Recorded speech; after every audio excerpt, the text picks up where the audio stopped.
Welcome back to the Young Entrepreneurs Podcast, the podcast where a high schooler can learn to turn their passion into a business. Today we have on the co-founder and co-CEO of Jabbrrbox, Jeremy Jennings. Jeremy is a seasoned entrepreneur with 20 years of experience behind him and has worked in the fashion retail and commercial interiors industries.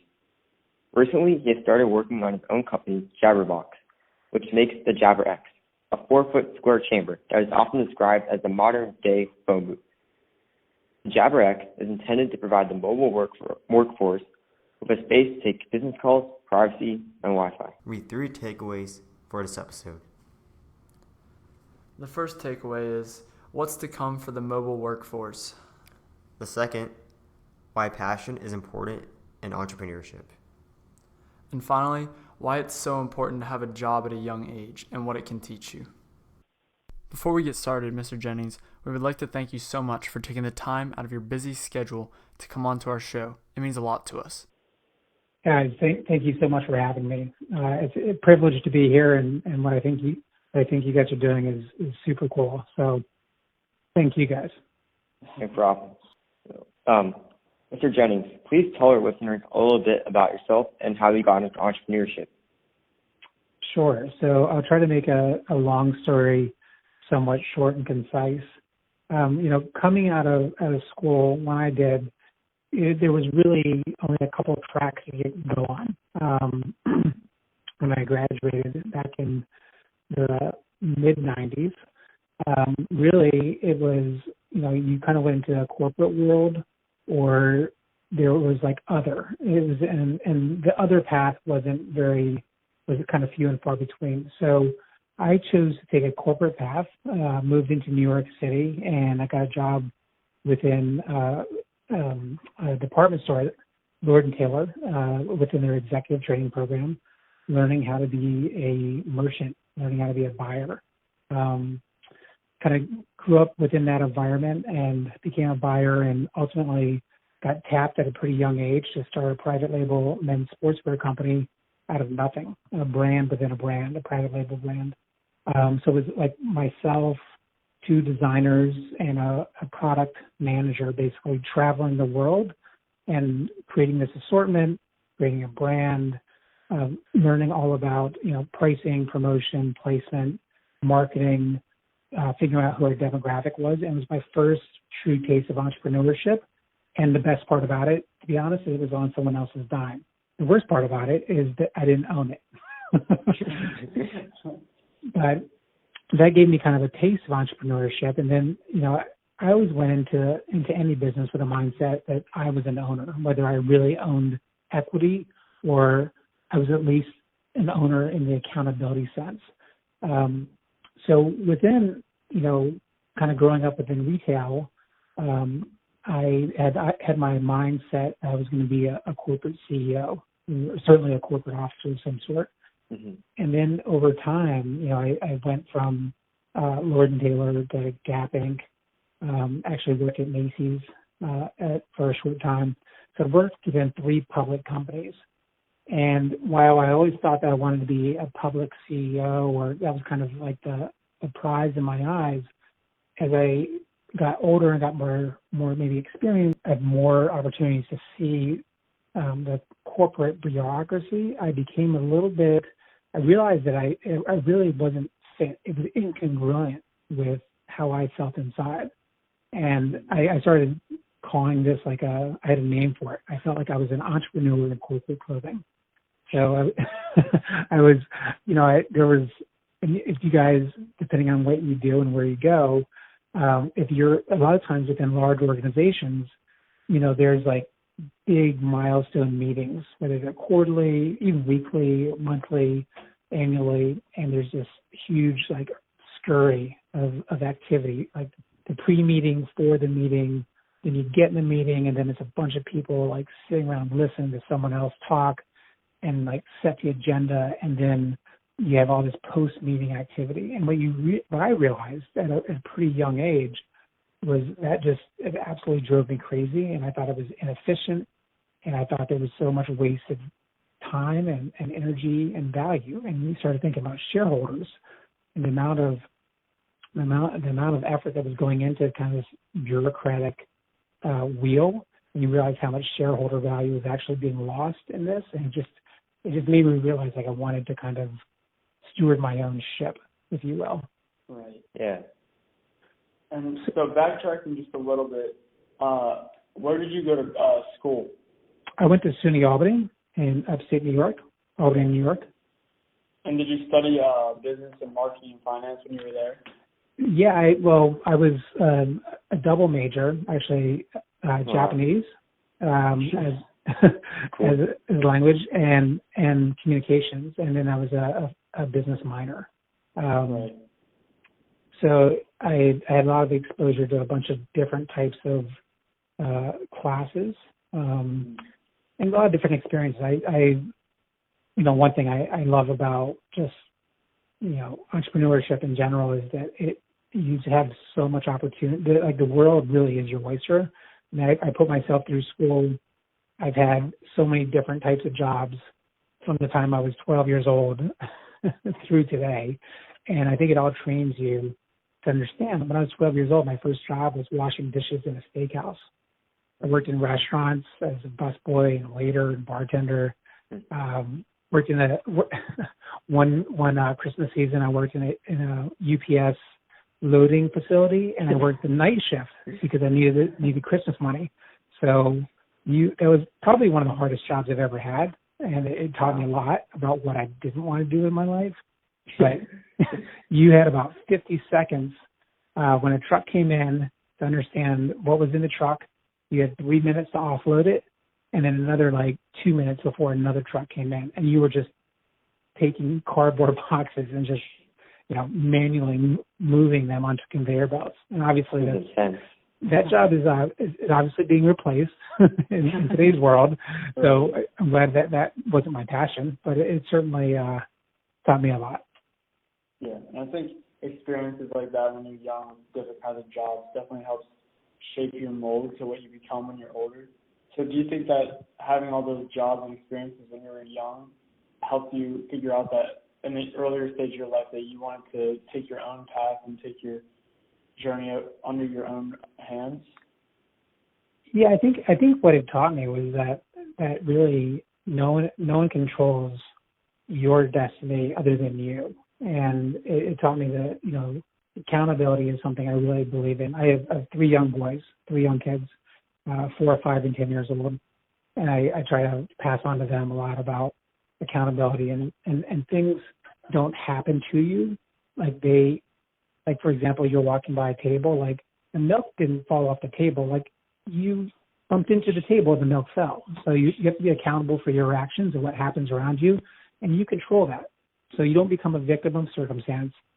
Life is tough. And there's a lot of great business books and philosophy books and life books about that life is challenging and life is difficult and life is struggle. One of the best books I can ever recommend is Ben Horowitz's book, The Hard Thing About Hard Things. And startups are challenging and struggle. Relationships are hard. One day if you guys, have a significant other more so than you do today, relationships are tough, whether they're intimate relationships, business partners, vendors, clients. Relationships are hard. Anything that is of value and of substance, it requires that difficulty.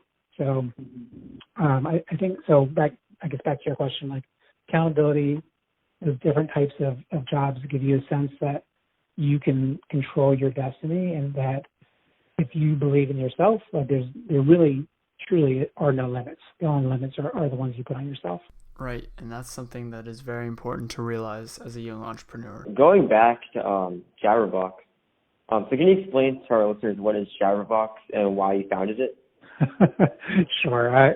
This is always a fun one on a podcast, because you're trying to describe a physical product and a digital service and all these things. But basically, in your intro, you're right. It's essentially a modern day phone booth. It's a modular pod or vessel. And the quick founding story, so I have a co-founder, very good friend, one of my closest friends in the world, Brian Hackathorn, who I've known since 2006. We've worked together professionally in different formats. We've, personal friends, family friends. And his last role before Jabbrrbox, he was a principal of an architectural firm in New York. He grew up in like a design build mentality. He's always thinking about, design and space and how people interact and interface with these things. Yeah. And Jabbrrbox is really born out of personal need. And Brian, to his credit, he was in between meetings in Manhattan, in New York City, and he had some downtime. So he went to this, it's called a POPS location, which is a privately owned public space, and it's open to the general public. And he went in there and he sat down and he watched how people were interacting with the environment. And he saw the construction workers looking for power. He saw, students on the phone, business person kind of like trying to close a deal, a professional services person like with papers thrown out on a table.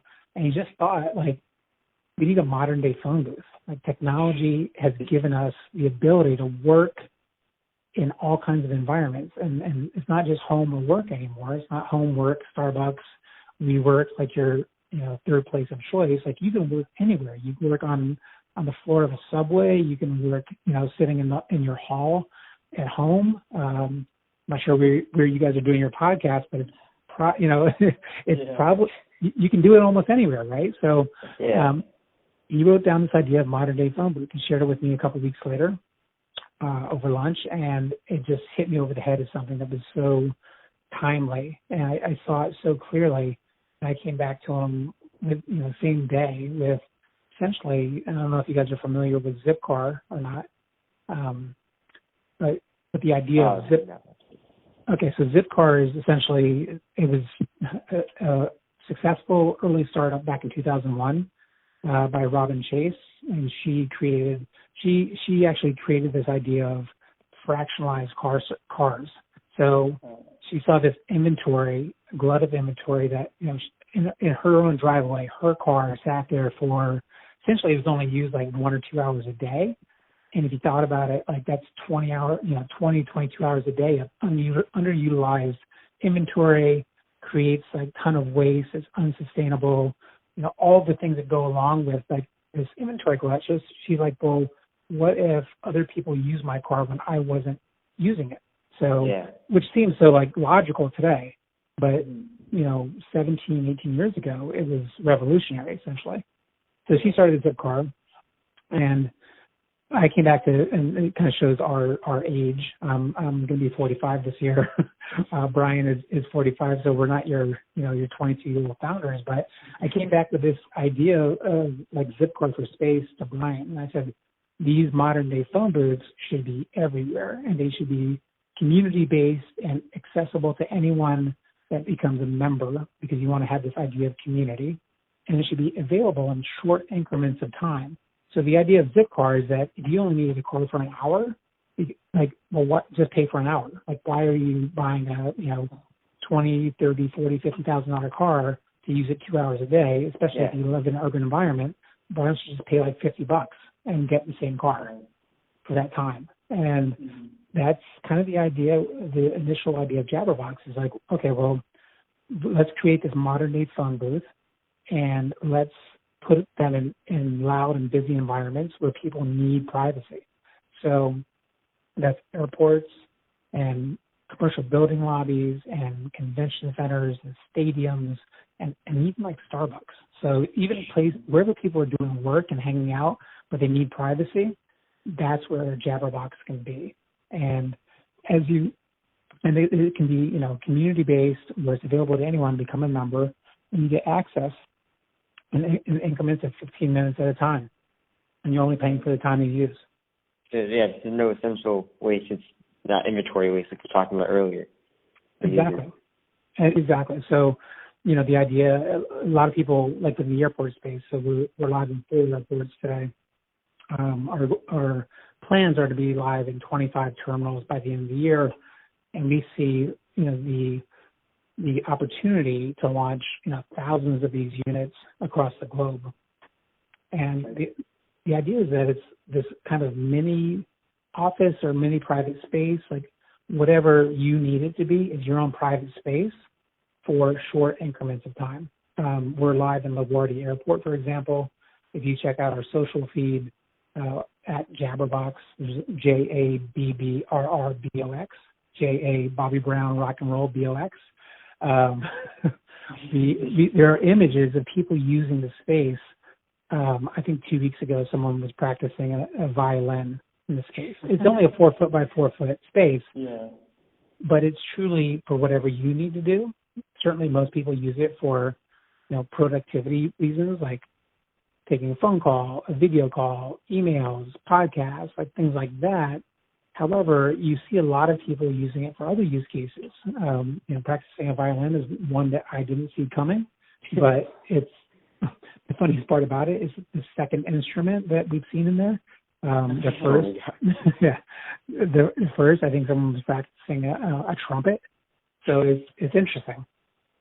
And so, speaking to what you said about planning on building out where they are, it seems as though they're pretty popular in airports. I know personally, if I had work to do in an airport, I would probably find myself using one. What other locations are you guys targeting to place them? Sure. So we're actually live in a commercial office building lobby, like in a public space within the commercial building at a Chicago Merchandise Mart in downtown Chicago. And what you're seeing happen in a lot of public spaces is they're becoming more hospitality oriented, meaning that it's just they're making it more comfortable with like lounge chairs and couches and coffee and trying to really like draw people in and stay there and kind of hang out is really what millennials, Gen Z, and it's what the expectation is that when you go into a commercial building that you can hang out. It's kind of like a lounge. And so commercial building lobbies make a lot of sense. Convention centers make a lot of sense. Certainly we're looking at stadiums. So when people go to games, a lot of times they have to jump out if they're there for work, they have to jump out for a call so there's all kinds of use cases. Really our target demographic are mobile workers. Other people, again, we're democratized across, anyone can use it, but mobile workers are our target demographic. So we see college, actually we're talking to a college campus now about setting them up across different areas within the campus so that you can have your own private space, whether it's for studying or whether it's for, I think podcast was actually one of the use cases. Cool. And the thing is that as we densify, we want to create this membership subscription base where you can enter whether you may only fly through an airport once a month or once a quarter or once a year, but you may go to the college campus, and if we're on the college campus, you may access that multiple times per week. And then you go to a mall and you have access in the mall, and then you go to a retail storefront, and whether it be a coffee purveyor or a co-working purveyor, and you have access there. So it's really creating this ecosystem of on-demand and reservable space. That's really cool. So we've seen on your company's website, you have sold Jabbrrboxes to big companies like Audible and NBA. And I know we talked about this earlier, but how do you go about finding a partner or company to sell the Jabbrrbox to? So I know you talked about just two ways of selling them. Either you can actually, why don't you talk about the Sure. Sorry about that. Yeah, no, I love to hear other people talk about it. So if I go back to the story of what our premise of our business was, this space as a service is kind of what people are starting to commonly call us and refer to us and other services within space. Basically, we went into the market, and in order for us to provide this service, we needed a physical product. We needed a modular space. And after doing an extensive survey of other type of products in the market, we realized that there was nothing out there that was intentionally designed or engineered for public space. So we set out to build our own product. As we built our own product, we were sought out, in fact, because of the level of performance and durability for people's private offices. So I think you mentioned a couple earlier that had reached out to us because they had the problem with privacy within their office. So we started selling our product as furniture without technology, and that was the vehicle to finance our business until we could start going into public space. So really, within our corporate sales of furniture has been a vehicle thus far. That's a kind of a completely different sales cycle, sales process. But to go into the public environment, airports are certainly the partner company that we look for. And we actually have airports reaching out to us. We have different environments, different commercial landlords, different types of convention, hospitality groups reaching out to us, and some that are really well-known global brand names reaching out and saying, well, this is really interesting what you guys are doing, because they see our service and amenity as something that can amplify or enhance their brand and their experience. Of course. How soon can we expect one to come to a Washington, D.C. airport? We've definitely spoken to them before, the authority down there. So probably, I can't give you a definitive date, but it will be sooner than later. And there's a few other applications within the DC metro area that are really interesting. When you start thinking about the different types of retail that you have there, certainly within your commercial buildings and the urban landscape, there's a lot of different use cases. So we're not there yet, but we will be in the not too distant future. Yeah, definitely. We'll be looking out. So we've touched on it here and there, but who are your specific customers, and how do you guys go about identifying them and then engaging with them?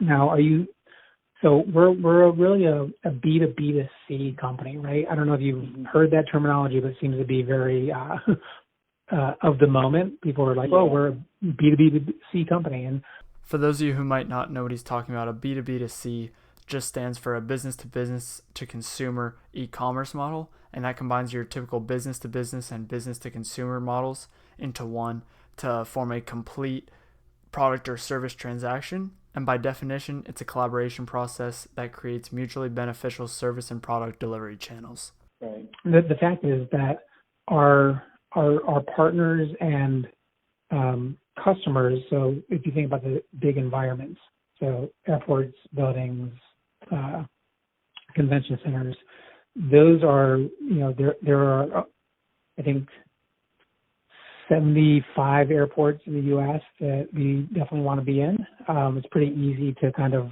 figure out who to call and reach out to them and market them. We also attend different trade shows, and really, it's kind of old-fashioned, like press the flesh. Like go up and introduce yourself and what your concept is, and really try to get them to actively identify with the problem you're solving.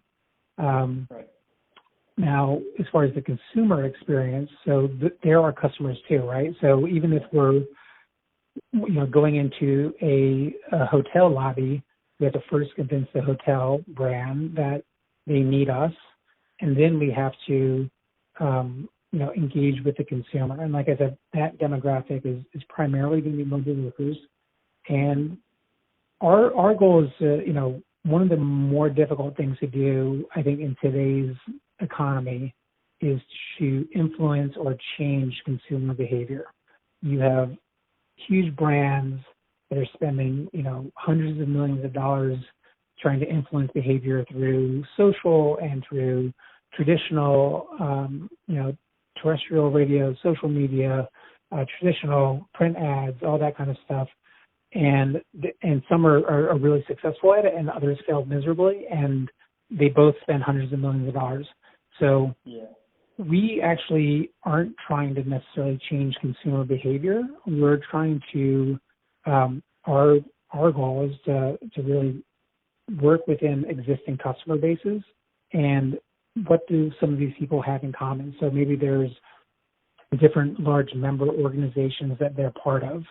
So if you think about within the airport space and traveler space, there's certain programs, whether it's an airport loyalty card program, or you have different member organizations that you can get through different credit cards, that they're already in that club. They're already doing those things, and we become, for us, we want to be another option. We want to be optionality in a better choice.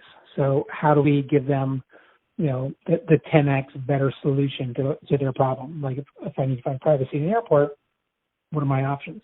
I have free space. Well, that kind of sucks. I have lounges, which are great for some, and they're really good for free drinks and food and kind of a place to get away, but they're not great for privacy or productivity. And then after that, I have kind of like restaurants and that's kind of it. So if we can give them a solution that is just part of their choices. It's not their only choice. It's not their, but it's 10 times better than those other choices when they need us. Then I think we'll be successful. Right. And it's just about making the customers see that aspect of your company. Yeah. So it's definitely there are different. There's some marketing that has to be over the brand awareness. And part of, I think one of our biggest challenges is that we have to be in people's faces and we have to be available when they need us, where they need us. Right. What has been the hardest challenge you faced while starting your company so far? Only one.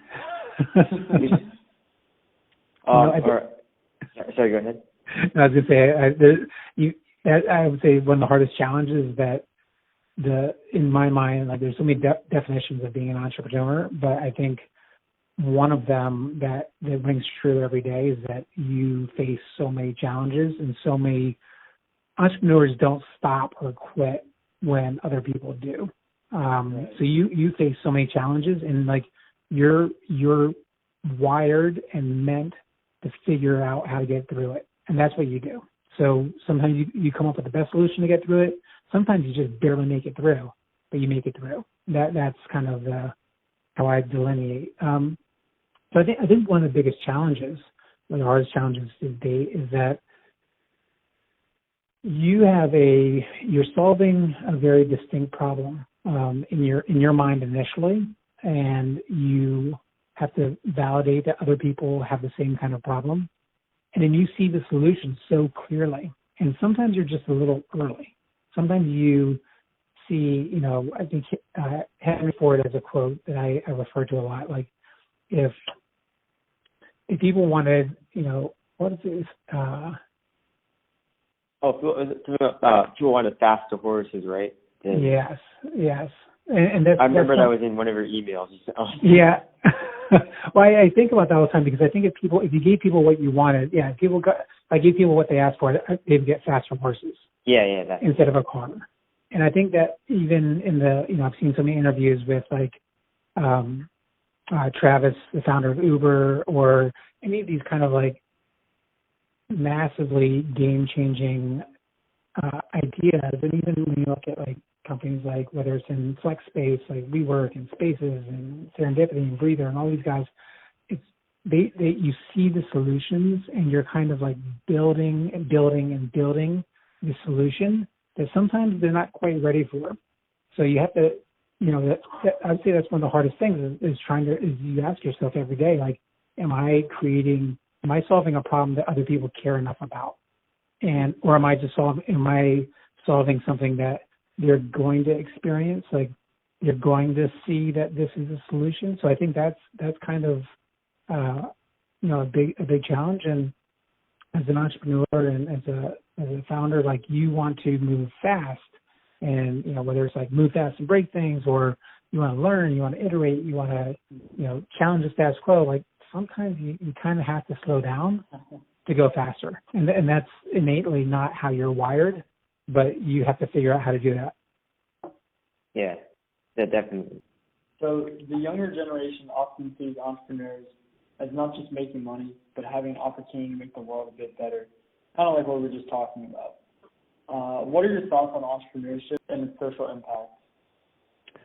I think even going back to that earlier point around having all these jobs at an early age and kind of gaining that self-confidence and self-belief, I firmly believe that business and the idea of capitalism exists to improve the world around us. Yeah. There truly is no better vehicle to impact the world than pursuing your passion through a capitalistic manner. Does that make sense? Yeah. I think the business is kind of the tool, right? I mean, you can identify all these social injustices, and you can identify whether it's poverty or homelessness or these people all these social injustices that are happening in the world, but you don't have a platform to really, I think, advocate on their behalf, make impact. It's through business, and I think it's through entrepreneurship for the most part, but also just I think in business in general, the private sector, that's where you get things done, and that's why you see most of the more successful, whether it's, and I hate to use politicians, but some of the more successful. Don't want to go into the political realm at all. That's a totally different podcast, right? Yeah. But most of we actually just had a politician on, though. What's that? We actually had a politician who was an entrepreneur on. Well, I was going to say, most of the more successful politicians came from the private sector, and they're entrepreneurs, and they bring that mindset, and that's how they make change. Our most recent episode is with Mr. John Delaney, who's a state rep in Maryland, and his point of view is the exact same, that he thought entrepreneurship, he was bringing to the table of his platform entrepreneurship as one of the main points, because he feels that it alone can, influencing entrepreneurs can help change a lot of the problems that we face, because there's so many people with good ideas. Yeah, and like you mentioned, he actually also came from the private sector too. He's CEO of 2 companies or so, I think. So exactly what you were saying. There's certainly truth to it. So I think they really go hand in hand as far as the social side and the entrepreneurial side as well. What has been the most surprising thing you've learned while working on Jabbrrbox? That's a good question. I think that I have another quote, which this quote I actually remember pretty well. That difficult things take time, and impossible things just take a little longer. A mentor of mine actually given me that, or told me that quote probably 15 years ago at this point, and I probably refer to it half a dozen to a dozen times a week, because it really, to me, it kind of goes surprising and hardest things about being an entrepreneur, in my mind, somewhat similar. And I think when you look at what it takes to be successful, there's a certain amount of persistence and patience, and they feel like they're opposing forces, being persistent, pushing through, pushing yourself, pushing to get to that client, pushing to figure out that algorithm problem, whatever that is, but also being patient. So they feel like they're opposing forces, but they really work hand in hand, and they're well aligned. And I think those are the tools that you need to be successful as an entrepreneur, as probably as a good human being, certainly as a family member or as a parent. Mm-hmm. And pretty much speaking to what you were just talking about, we ask all of our guests what they think is the most important skill for a young entrepreneur like ourselves to have or to learn over the course of our lives to be successful. Sure, and that's always a great way to kind of end as well. But I think that people are. What I love about your podcast is that you lead with passion, and you talk about entrepreneurs and passion. I think passion is the single most important skill feeling, like this essence of who you are, because that passion leads to curiosity, and that curiosity will ultimately lead you in a direction. And sometimes that direction leads you to success, and sometimes it doesn't. But I think you have to define what success is. And in my stage of life, in my stage of entrepreneurship and being a human and all these things, success to me means being able to be, truly passionate about what you're doing and being able to allocate time to those passions. So the passions for me include my business for sure, but my family, and being able to be where I want to be, when I want to be, how, and with who. And I think those, like, if you can choose those things and surround yourselves with those, then you're going to be successful. And you're going to find out that, like, it's not all like the shiny objects. It's not the cars, the houses, the ability to, travel all the time or do whatever. It's that secret to having it all is believing you already do. So it's kind of it's an interesting path, but I think it starts with passion. So that's, I think I've probably given a few. I don't want to get on soapbox. My kids will be like, "Dad, what are you doing?"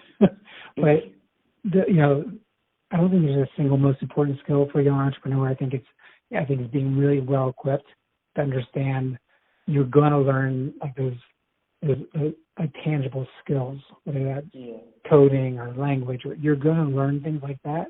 But on the emotional side, the curiosity and passion and being able to bring that all to the table is going to inevitably leave you in a happy place, which, by the way, will grow to other people, and that will create whatever success is for you. Right. And the reason we lead off with our opening statement about especially being passionate about what you do, because without passion, there's no real drive to get what you do done. So that's why we believe that's so important for entrepreneurs. You have to be really passionate about what you want to do. I think you guys are dead on, and I really commend you guys for this, because I think that when I was your age, like I was talking about a little earlier, I just think that what you're doing is incredible, and everyone has access and ability to do a lot of different things. It's the people that actually do it and figure out what was great about it, what was so difficult, like what was hard, what would they do again, and starting that at a really early age, young age, it's going to propel you that much further. I think everyone starts doing things a little different on different schedules, but hopefully, I'm sure your podcast is helping a lot of people start thinking about things differently at an earlier stage, which is fantastic. Thank you so much. Thank you for doing this. We really, really appreciate this. Awesome, guys. I thank you, and good luck, and I can't wait to see what you guys do in the future. Thank you.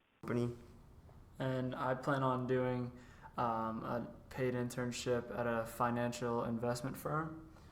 So it's a lot of what we talk about we're trying to actually preach in our own lives, and we're trying to encourage you guys as listeners to get out there and actually do something with your time, because we know a lot of you are young. We know a lot of you have ideas, and the best thing about summer is you have all the time. Every day is the same. Every day is a weekend, so you have something to do. And if you don't, then I highly encourage you to go out and try to brainstorm something that you can do, because there's so many opportunities out there. Yeah. So we're also, in addition to interning or working at places, we're also traveling. I'm going to be going to London, and we're trying to take a trip together to Toronto as well. Yeah, so I've never been to Toronto, but I want to go. I want to experience what it's like. So we're just doing a lot of some vacationing, try to get away from where we live, because it's not the most entertaining place in the world. But that's a big thing about entrepreneurs is traveling can teach you a lot of things, a lot of skills. And as you guys just heard in this episode, there's a lot of stuff to come for travelers even. As we just talked about with one of the co-founders of Jabbrrbox, which is really cool, and it's not everywhere yet, but I really feel like it will blow up Yeah, pretty soon. expected to see it at like almost all the airports. And actually, yeah, I've been really wanting to taking Tony to Toronto for a while now. I'm kind of like a native there. I've been there a lot of times, and I feel like it's finally time to take Tony up to the city because he's never been. And yes, I'm pretty excited for that because actually when I was there, I saw this cool kind of like Jabberbox like space, but meant for podcasting or music recording. So I was hoping to like I don't know, maybe record an episode while we're up there or something like that, and do like a lot of marketing up there as well. Yeah, because we really want to expand outside of the U.S. and try to reach as many people as we can. And there's a lot of opportunity up in Canada and Yeah, just get more listeners. places that are close to the U.S. So, hope you guys enjoyed this episode. And as always, you can find us on the major podcast services like iTunes, Spotify, Google Play. And we'll talk to you guys in the next one. Additionally, you guys can follow us on Instagram at Young Entrepreneurs. The same goes for Facebook. Please join our Facebook group. We really want to get that started, get young entrepreneurs talking and involved.